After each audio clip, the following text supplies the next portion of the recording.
So mga tol, matapos pong makatikim ng unang knockout ang South Korea na si Yejun Kim sa kamay ni Naoya Inoue sa laban nila kagabi na ginanap sa Ariake Arena, Tokyo, Japan, kung saan tinapos lang po siya sa loob ng round 4 ni Naoya Inoue. So nagsalita na nga po itong si Yejun Kim sa pagkatalo niya. Tila kinain nga po ni Yejun Kim mga tol ang pinagsasabi niya bago ang laban.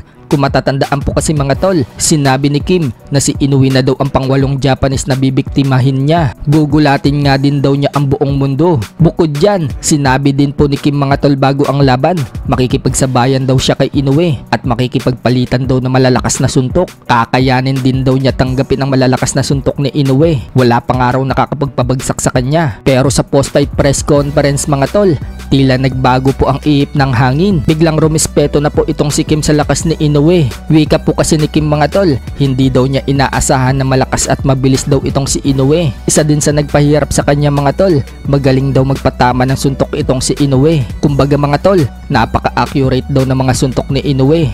Kaya wala daw siyang masabi mga tol kay Inoue. Talagang pound for pound boxer daw ito. Habang nire-respeto din po ni Inoue mga tol itong si Kim, mahirap din daw kasi sa part ni Kim mga tol na tanggapin ang short notice sa laban. Pagdating naman sa laban mga tol, magaling din umano itong si Kim, pero alam daw niya na kaya niya itong in-knockout. Kinakailangan nga lang daw ni Inoue ng timing. At yun nga mga tol, nagawa po yan ni Inoue sa round 4. Aminado si Inoue mga tol na medyo nahirapan din siya dito kay Kim. Tinamaan nga daw siya ni Kim ng solid sa second round. Kaya makikita mga tol na medyo namaga ang bandang taas ng mata ni Inoue. Ayon kay Inoue mga tol, hindi na daw kasi niya pinag-aralan ng galawan ni Kim. Late replacement na daw kasi ito. Pero okay naman daw si Inoue mga tol, kahit na tinamaan daw siya ng unexpected punch. Samantala, natanong po si Inoue ng isang reporter kung aakyat daw ba siya ng featherweight division para labanan ng mga kampiyon sa featherweight na sina WBO Featherweight World Champion Rafael Espinosa at WBA Featherweight World Champion Nick Bull.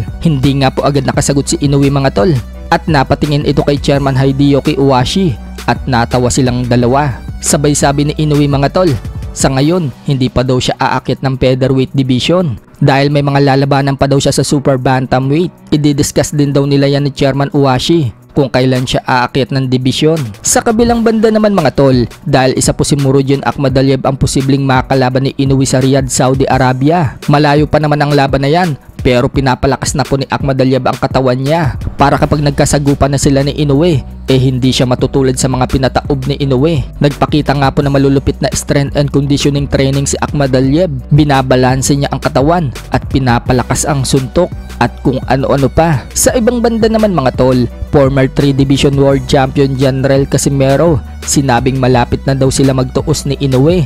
Sa latest post nga po ni Casimero mga tol pagkatapos ng laban ni Inoue, wika ni Casimero mga tol, malapit na tayo magtuos Inoue Turtle. May ginawa naman si Pinoy Fight Scene mga tol ng litrato na si Casimero at Akhmadaliev na lang daw ang natitirang pinto na bubuksan ni Inoue. So matuloy na kaya ang laban ni Casimero at Inoue? Papalag kaya itong si Inoue kay Casimero? Ano sa tingin nyo mga tol?